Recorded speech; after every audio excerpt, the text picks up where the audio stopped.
Hola, ¿qué tal? Bienvenidos a estas charlas de interés público. Hoy vamos a platicar en este último día de la campaña electoral con el candidato del PAN al Senado de la República, Jorge Luis Preciado. Él encabeza la fórmula que completa, por cierto, Brenda Gutiérrez.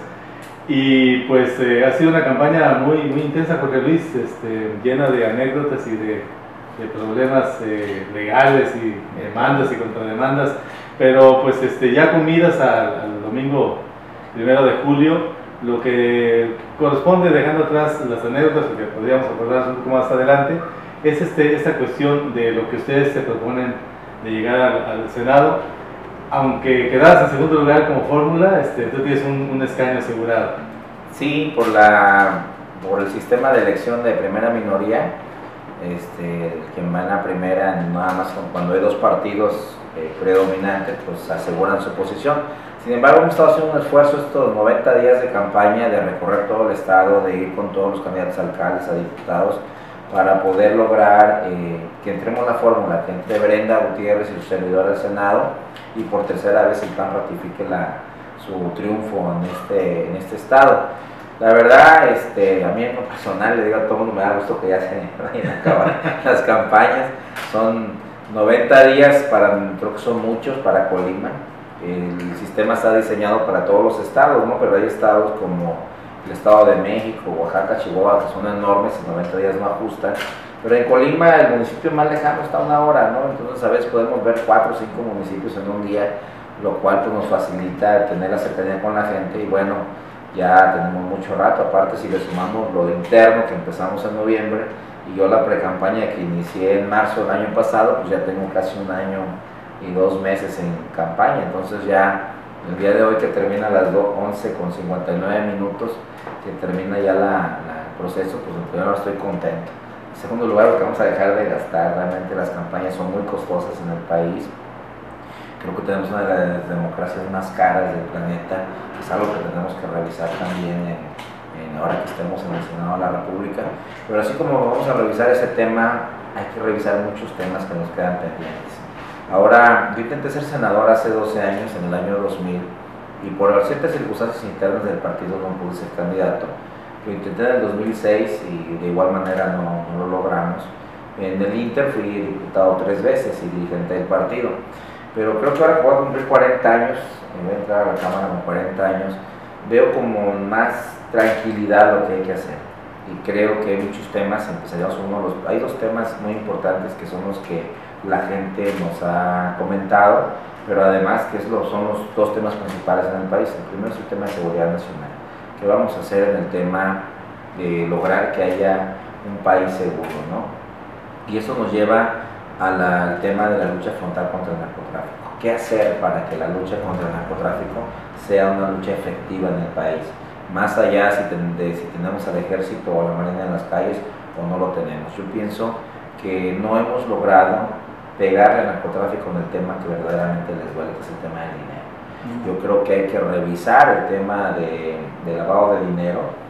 Por cierto, hay 2 gobernadores del PRI ahorita siendo revisados, Eugenio Hernández y Yarrington de Tamaulipas, por sus vínculos. Y por cierto, en Veracruz también hubo un escándalo relacionado con eso, ¿no? En Veracruz, en Coahuila, con Moreira igual, ex gobernador del PRI.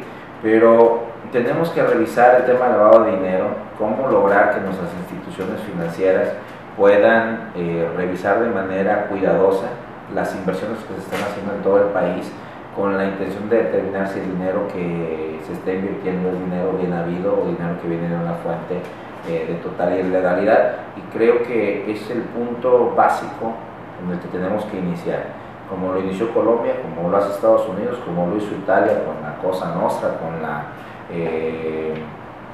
con las distintas mafias pues, que operan en ese país. Y creo que México debe iniciar un proceso de revisar en donde, al seguir la ruta del dinero, nos va a llevar inicialmente a desarmar a los cárteles para que no puedan seguir financiando ni la compra de armas, ni el tráfico, y sobre todo la corrupción que se genera al poder ofrecer dinero a ciertos funcionarios públicos, que nos lleva al segundo tema, es qué hacer con esos funcionarios públicos que dejan pasar o dejan de hacer su actividad, o inclusive en algunos casos ayudan para que esa actividad la realicen los grupos que se dedican a la delincuencia organizada. ¿Qué hacer con ellos? Entonces aquí hay un planteamiento muy claro, que mientras no empecemos a meter jueces, gobernadores o alcaldes a la cárcel y dejarlos ahí, mientras no empecemos a hacer lo que hizo Colombia, que desde el momento en que un primer juez federal está en la cárcel por haber dejado ir a un delincuente, desde ese momento los demás jueces se lo van a pensar. Desde el primer momento en que un gobernador no tenga fuero constitucional y pueda ser enjuiciado como cualquier hijo de vecino por permitir que el narcotráfico se haya enraizado en su estado, o permitir inclusive en algunos casos poner la policía a su disposición para que sigan delinquiendo, en el momento que pongamos un gobernador, solamente uno en la cárcel, va a permitir que mandar un mensaje al resto del país de que la cosa continúa. Un gobernador en activo, no un exgobernador como ha ocurrido. Como ha ocurrido, ¿no? Por ejemplo, que tampoco son muchos los exgobernadores que han caído pues directamente en la cárcel nomás hay uno, que es Mario Villanueva, en el caso de Quintana Roo. Y yo te preguntaría, bueno, ¿qué hacía Joaquín Caldwell, actual presidente del PRI, si él estaba como funcionario en Quintana Roo cuando Mario Villanueva era gobernador, ¿no? Y la otra es, nada más Mario Villanueva era el que operaba toda la red para facilitarle el tráfico a los cárteles colombianos que llegaban a Estados Unidos y a Europa, o había más funcionarios que nomás llevaban al gobernador, no se llevaban ni al procurador, ni a los subprocuradores, ni a nadie. Y a veces vuelven más a vendetas políticas este tipo de detenciones, ¿no? Entonces creo que el tema de quitarle el fuero constitucional a los funcionarios públicos para que puedan ser enjuiciados de manera normal o igual a cualquier otro ciudadano es un tema en el que tenemos que avanzar para que poder enjuiciar este tipo de actividades que llevan a la complicidad entre las mafias y los gobiernos. Pero hay más temas que tenemos que revisar, por ejemplo, el tema de las policías. Tenemos cerca de 2.000 policías en el país, entre policías municipales, estatales y federales. Entonces, con distintos mandos y con distintos niveles de preparación, si tuviéramos una sola policía en el país con un mando único, sería más fácil controlarla y nos garantizaría que esos policías estén lo suficientemente preparados y con el alto nivel de confianza para desempeñar el cargo y combatir todos los delitos federales. Entonces creo que el tema de la Policía Nacional que está planteando Josefina es un tema que debemos de retomar para poder buscar homologar tanto sueldos, capacidad, preparación y niveles de confianza entre todas las policías. Creo que ese es otro tema que tenemos que revisar en materia de seguridad nacional. Y yo agregaría uno, porque Luis, siendo la Cámara Alta, siendo el Senado, en la parte del Congreso que debe atender y debe supervisar la política exterior mexicana, no es posible que México, como nación, como Estado, tenga esta actitud tan pasiva frente a lo que ha sido la globalización de la narcoeconomía. O sea, porque queremos ver el problema como un problema interior, un problema que ocurre dentro de México, incluso lavado de dinero, pero estos son flujos internacionales de droga y son flujos internacionales de dinero y de armas. Y el Senado creo que tiene que tener una actitud un poco más proactiva con respecto a este tipo de situaciones. Pero si quieres, vamos a hacer una pausa para poder dar tiempo y que te explayes en esas cuestiones y otros temas que queremos tratar con Jorge Luis Preciado, candidato del Partido Acción Nacional al Senado de la República. Regresamos.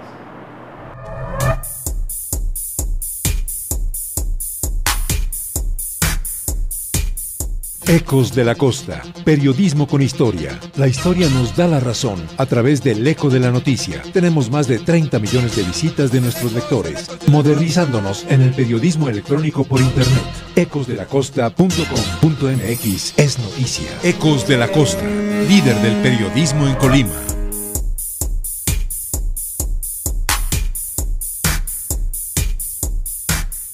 Bien, ya regresamos a estas charlas de interés público. Estamos aquí a través de Ecos TV platicando con el candidato a senador Jorge Luis Preciado. Le encabeza la fórmula del Partido de Acción Nacional por el estado de Colima, una fórmula que complementa, como hemos dicho al principio del programa, Brenda Gutiérrez.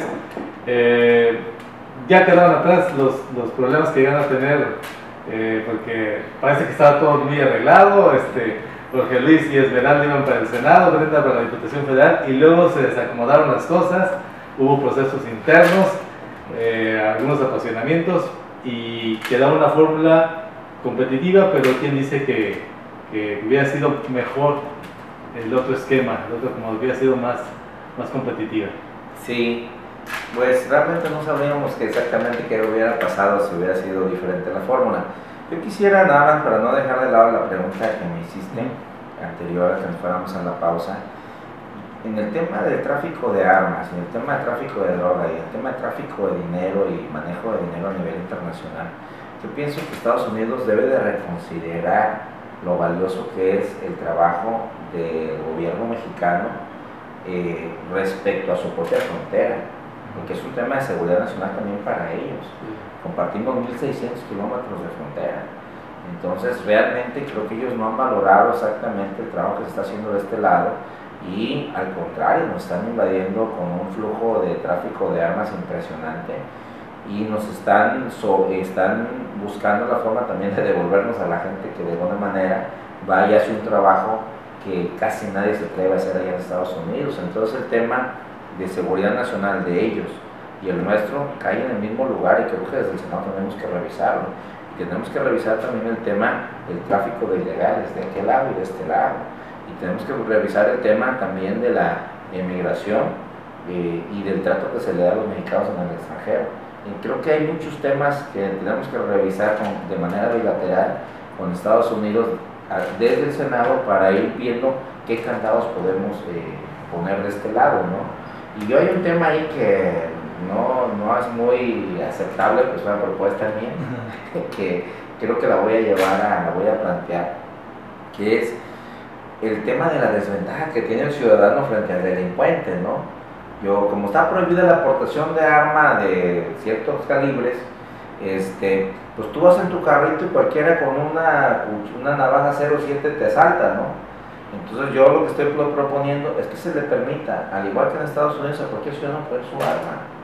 Y entonces por lo menos estás en igualdad de condiciones para, si el delincuente te va a hacer algo, pues por lo menos que sepa que el que va adentro también tiene las mismas posibilidades, o tiene las mismas posibilidades en su casa. Y además hay detractores en este tema muy fuertes, ¿no? Yo sostengo que debería uno poder ir a una tienda y comprarte tu 9 milímetros y decir, bueno, por lo menos aquí Jorge Luis trae su pistola y la tiene en su casa o en su carro, pero pues ya pues no te la vas a pensar para saltarme, ¿no? Entonces creo que... Está registrada el arma, hay un protocolo para que te den la licencia. Hay un protocolo, y cualquier cosa que suceda con el arma la pueden rastrear desde el momento que se compró hasta su venta final. Entonces realmente nos permite aclarar mucho de los crímenes que llegan a suceder, no como ahora que matan a alguien y no sabes ni quién, ni cómo, ni cuándo se adquirió esa arma. Entonces creo que es un tema al que tenemos que entrarle. Si el tema es inseguridad, pues vamos también empezando que la gente también tenga con qué defenderse, y que pueda revisarse la ley federal de armas de fuego y explosivos, para ver si podemos por ahí lograr que cada quien por lo menos tenga su 22 y pueda defenderse de cualquier asalto, robo o gente que se mete a tu casa. Porque quien se mete a tu casa, el que va a meterse va dispuesto a todo, y el que está adentro por defender a su familia está dispuesto a todo. Entonces por lo menos que tengan que defenderse. Creo que es un tema que hay que entrarle, porque creo que si vamos a hablar de seguridad, debemos de empezar por la seguridad personal, y creo que si podemos empezar a plantear la posibilidad de que todos los ciudadanos tengan un arma en su casa o en su persona y puedan portarla y defenderse cuando la cosa se ponga fea, pues bueno, porque es un tema que pues sí, quiero plantear desde el Senado. Sería un tema polémico, ¿no? No quiero imaginar las reacciones cuando lo planteé en la tribuna Jorge Luis Preciado. Porque, por ejemplo, el ejército siempre ha discutido esta cuestión de la posesión, pero no la aportación del arma, este catálogo de armas de uso exclusivo del ejército, que hoy en día, con el grado del momentismo que tenemos en la delincuencia común y la delincuencia organizada, pues son letra muerta. Realmente sí, totalmente, ¿no? Hay una cantidad de armas, todos esos esfuerzos que por décadas hizo el país, el Estado, para desarmar a la población después de los movimientos bélicos, incluso hasta después de la cristiada, todos los años 40, 50, hubo unas estrategias en los 70 cuando había el problema de la guerrilla. El Estado le preocupaba mucho desarmar a la población, y hoy en día hemos visto cómo hay un armamentismo Muy fuerte, el problema es que lo tienen los malos, ¿no? El problema es que es un negocio de Estados Unidos. Es un negocio. Esas armas que alguien va y compra en una tienda, en una armería y saca una licencia, es muy fácil en Estados Unidos decir, me la robaron, se me tiró, no sé dónde la dejé, y esas armas entran de contrabando a México y son armas que podrían ser usadas en cualquier teatro de guerra, ¿no? No, y aún más poderosas, ¿sabes? Que las que trae la propia Marina o el propio Ejército, ¿no? Ese es un problema. Sería un tema muy polémico y ojalá se plantee, no porque yo personalmente no sabría si sería benéfico, pero creo que es importante discutir estos temas. Yo pienso que hay muchos temas que no estamos discutiendo. Yo hace rato vimos a otro periódico y yo les decía, nos pasa que a veces aparece como que todo el mundo se pone de acuerdo para hablar de lo mismo. Entonces llego a un lugar y me dice, ¿usted qué opina del matrimonio entre personas del mismo sexo? Bueno, pues doy mi opinión. Bueno, ¿y usted qué opina que puedan adoptar? Y llego a otro lugar y me preguntan lo mismo. Le digo, oye, ¿por qué no nos preguntan del tema de clonación, por ejemplo? ¿O por qué no nos preguntan de investigación en embriones humanos? ¿Estamos de acuerdo o no? ¿Por qué nos preguntan del tema, este mismo tema, ¿no? La portabilidad del arma, que aunque sea de uso exclusivo del ejército para que todo el mundo se pueda proteger? ¿Por qué no abordamos temas como el desarrollo tecnológico en el país, al que se le invierte menos del 1% anual, cuando tenemos muy buenos investigadores, inclusive tenemos patentes importantísimas a nivel mundial? Entonces, ¿por qué encajonarlos cuando hay una gran diversidad de temas a los que el Senado tiene que entrarle? Por lo menos yo voy dispuesto a entrarle a esos temas de fondo, ¿no? Este es el tema de seguridad nacional, pero está el tema económico, está el tema de la reforma laboral, está el tema de la reforma política. ¿Por qué no le damos esos temas y decimos de una vez por todas y de frente y con claridad qué significa la reforma económica? Porque nos han querido vender la idea de que la reforma que no ha sido, que ha sido postergada en temas de modelo económico, en temas energéticos, incluso la ley federal del trabajo, pero no nos dicen exactamente qué quieren. Pareciera como que el proyecto es benéfico por sí mismo, sí, pero no nos dicen qué quieren. ¿Qué es lo que tú querrías a nivel personal y como obviamente como senador que vas a hacer de una bancada que es Acción Nacional con respecto, por ejemplo, a la ley federal del trabajo? Mira, el tema ¿Pago por horas, por ejemplo? Pago por horas, yo pienso en el tema de pago por horas, el tema de la edad de la jubilación. Sí, pero en un país donde no se paga el mínimo, donde el mínimo que se paga no es suficiente para vivir, ¿cómo se puede pedir que paguen por horas? Lo que pasa es el otro tema, el tema del salario mínimo. Yo pienso que ahí hay un punto que tenemos que resolver, es decir, hasta dónde tendremos que seguir pagando a la gente por jornada de trabajo de 8 horas. ¿Por qué no establecer un salario mínimo por hora y que sea suficiente para que la gente viva bien? Es decir, actualmente se pagan 59 pesos por 8 horas, ese es el salario mínimo. Eso debería ganar por hora. Eso debería ganar por hora, ¿no? O sea, como mínimo.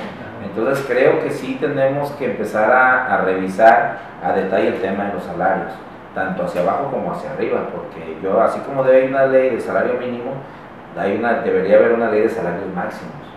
Por ejemplo, está un tema que yo he estado planteando también, y decir, bueno, ¿cómo en un país donde tienes 20 millones de personas en pobreza, tienes sueldos hasta de $500,000 de pesos mensuales, por ejemplo, para los ministros de la Suprema Corte? Tienes sueldos de 380,000 pesos para los consejeros generales del Instituto Federal Electoral, tienes sueldos de 150, 170,000 pesos para diputados federales, tienes gobernadores que ganan hasta 600,000 pesos mensuales, tengo un alcalde de Tlalnepantla que gana 749,000 pesos mensuales. ¿Cómo es posible? Y es en el caso de los que dicen cuánto ganan, porque la mayoría de la gente no sabemos cuánto ganan nuestros gobernantes. Si me permite, vamos a hacer una pausa en esa conversación, se fue muy rápido este bloque, y regresamos con el candidato del PAN al Senado de la República.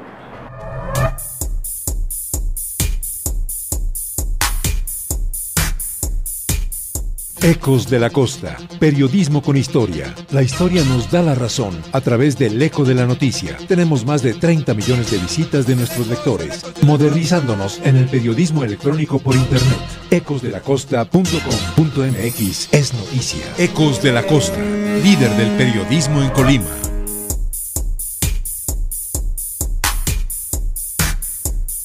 Bien, ya regresamos a este último bloque en charlas de interés público. Estamos platicando con Jorge Luis Preciado, es el candidato del PAN al Senado de la República, haciendo fórmula con Brenda Gutiérrez. Y antes de irnos al corte, pues platicamos de una cuestión muy importante. ¿En qué consisten estas mentadas, tan traídas y llevadas reformas estructurales, que bueno, Felipe Calderón quiso hacerlas, ya no alcanzó. Aquí hay dos escenarios para una persona que pretende ser senador.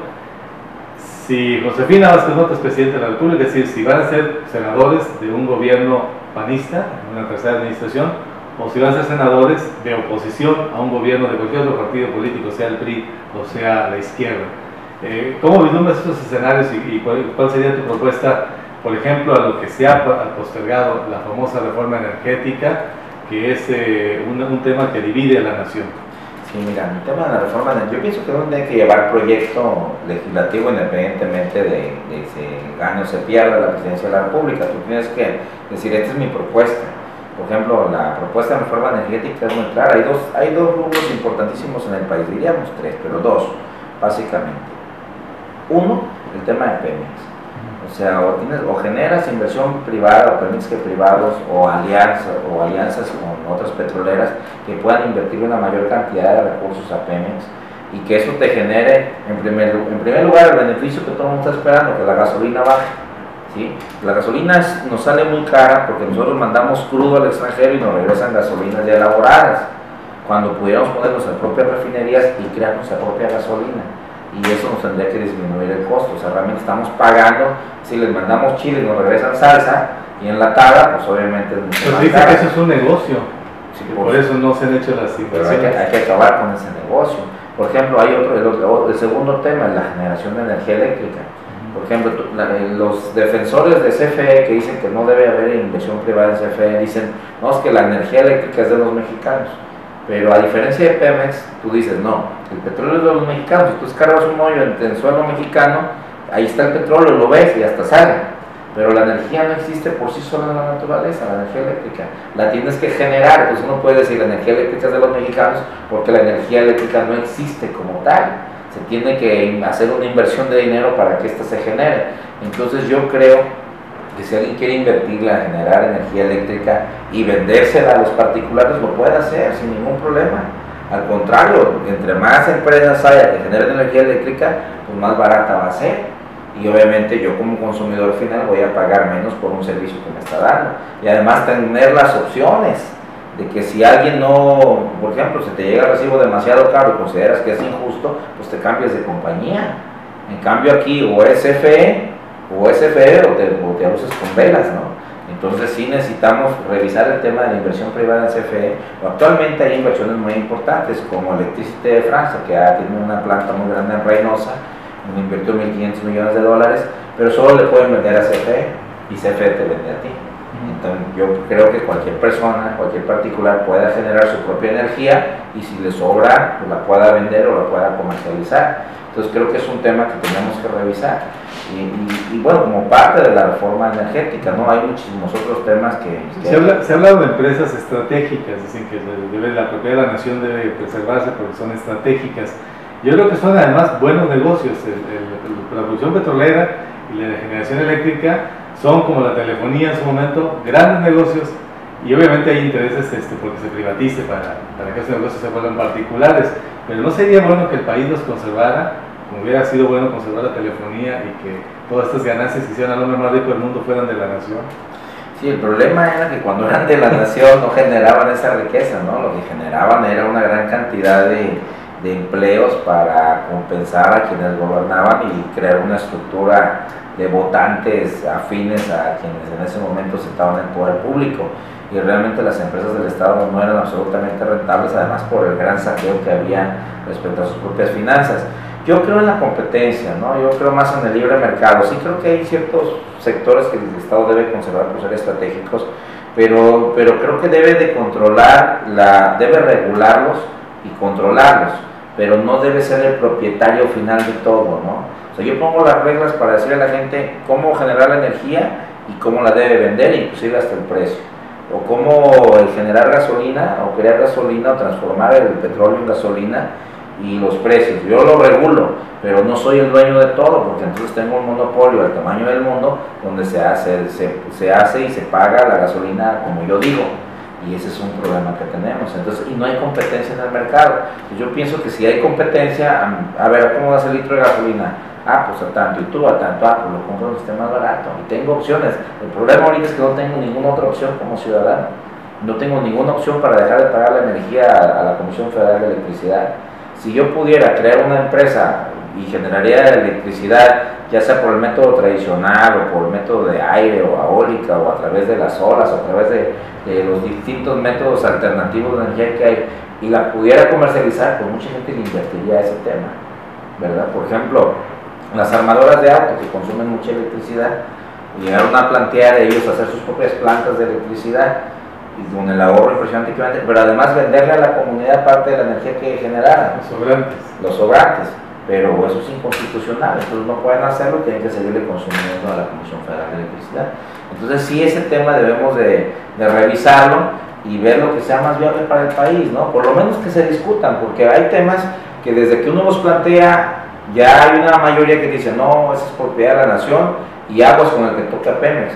Yo digo que yo siento que Pemex es propiedad de la nación, pero a mí, siendo propiedad de la nación, a mí no me llega ni un peso, una. Y dos, tengo que pagar la gasolina sumamente cara, ¿verdad? Entonces, dicen que los que viven en la frontera que se pasan de aquel lado a comprar en galones y luego se regresan, ¿no?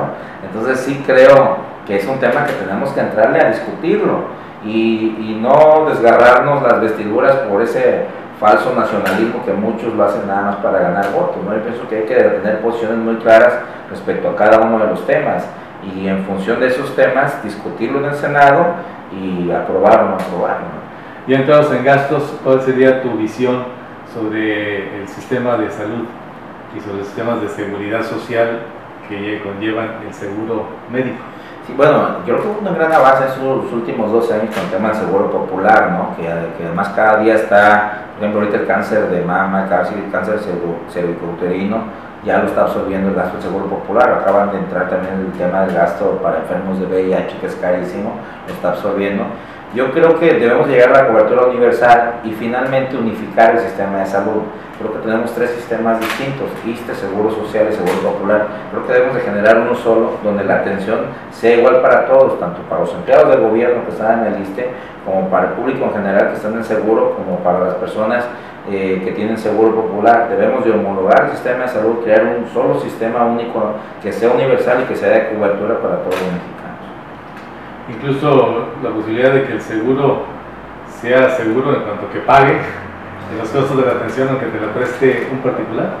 Yo pienso que sí debemos de llegar a ese nivel, ¿no? Yo pienso que en los momentos donde el Estado no pueda responderle al ciudadano respecto a la necesidad de medicina o de operación o algo, que el Estado pueda hacerlo, ¿no? Porque al final del día, el tema del seguro social particularmente, pues no es gratuito, ¿no? Ahí se tiene que pagar una cuota obrero patronal y estás generando un recurso desde que generas el empleo hasta que estás generando un recurso para el propio seguro que debe de cubrir ese servicio médico general.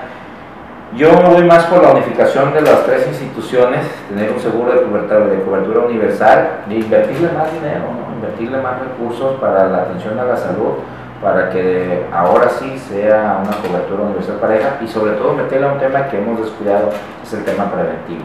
Yo pienso que estamos llegando a agotar nuestras instituciones de salud porque ya le mandamos puros enfermos, pero no hay un impulso importante para prevenir las enfermedades. Mira, te pongo un caso. Actualmente tú encuentras más de 2,000 productos en el mercado para bajar de peso, pero no hay un solo producto para mantenerte flaco. Sí, pues, entonces, si alguien ya es delgado y dicen si subes de peso te vas a enfermar, pues vamos haciendo algo para que se mantenga de peso, no esperar a que engorde para luego meterle 2,000 productos que van desde venderles piedritas hasta aspirinas, ¿no? Entonces, creo que debemos irnos al área preventiva. En 30 segundos, porque nos queda muy poco tiempo, ¿cuál sería tu opinión con respecto a esa propuesta de alguien que dice, si tu institución de seguridad social no te da las medicinas, que te las pague? Mira, te lo voy a comentar así. Yo creo que cada que uno hace una propuesta legislativa, tiene uno que ver tres cosas. La primera, si existe el dinero para esa propuesta, ¿no? La segunda, se hace un análisis financiero, porque cada ley que creas genera obligación para el Estado, y el Estado debe saber si tengo el recurso o no lo tengo. Si hay el recurso, adelante. Dos, debes de medir qué impacto social va a tener y para cuánta gente vas a beneficiar. Y tres, si esto no va a afectar las finanzas del gobierno de manera radical, que tú puedas generar un endeudamiento impresionante, ¿no? Te pongo el caso, en el DF se autorizó una pensión universal para personas de la tercera edad y madres solteras, pero el DF pasó de una deuda de 3,000 millones a 36,000 millones en el sexenio de López Obrador. Entonces, bueno, pedir prestado para regalar y luego que todos tengamos que pagarlo es algo que tenemos que revisar. Antes de hacer una iniciativa, uno debe tener la responsabilidad de saber cuánto costo va a tener esa iniciativa para el Estado, y si el Estado tiene para pagarla y hay el presupuesto, pues adelante, y si no, pues verla en qué medida sí la podemos echar a andar en Palma. Pues ha sido a grandes rasgos parte de la propuesta legislativa de Jorge Luis Preciado, candidato del PAN al Senado de la República, que ya se fórmula con Brenda Gutiérrez, y el próximo domingo en la elección les deseamos la mejor de las suertes. Muchas gracias, pues no dejen de ir a votar el 1 de julio. Esa ha sido Charlas de Interés Público, nos vemos la próxima.